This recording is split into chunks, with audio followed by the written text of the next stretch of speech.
langsung kita cek pertama baby janinnya dulu awalnya. Baby janinnya masih aman, terus juga level kontraksinya dicek ya, dan ternyata masuknya kontraksinya udah teratur. Jadi kalau untuk yang normal itu udah siap lahiran sebenarnya, tapi karena Anissa sesar, dan sebenarnya itu ada drama-dramanya juga nih sebelum lahiran banget, karena sebelum pecah ketuban itu Anissa sempat suntik pengencer darah dulu, dan iya itu karena itu rutinan selama hamil, karena ada kekentalan darah jadi memang harus disuntik pengencer darah. Nah, tapi untuk memasuki operasi sesar yang setengah badan ya dok ya, ternyata nggak boleh berdekatan dengan suntik pengencer darah. Mungkin selanjutnya bakal diceritain sama dokter Bia.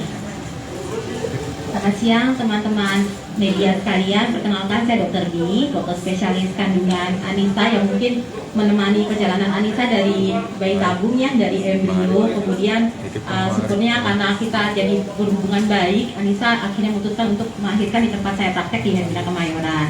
Jadi memang waktu itu kejadian saya dihubungi dini hari, ketuban sudah pecah.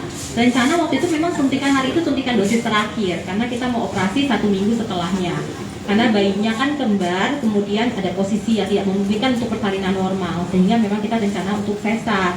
Tapi apa daya, mungkin Tuhan berencana lain ya, sehingga adalah kejadian darurat saat itu. Kemudian jadi kita putuskan harus, karena ketuban sudah pecah, kita harus melakukan tindakan darurat.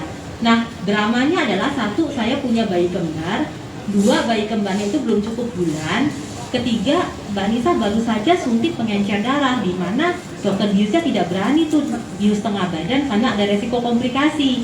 Begitu perdarahan itu terjadi, Anissa beresiko lumpuh, sehingga diharuskan untuk bius secara total.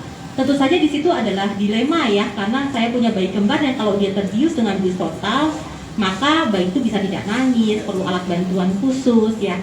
Tapi syukurnya karena koordinasi tim ya, dari awal kita sudah tahu kemungkinannya seperti itu, kita koordinasi tim, ICU bayi sudah siap, Dr. Silvina sudah siap, alat-alat resusitasi untuk bayi kembar sudah kita siapkan. Lalu kita berusaha untuk melakukan operasi dengan sangat cepat ya. Jadi 1 menit obat bius yang masuk, bayi harus lahir.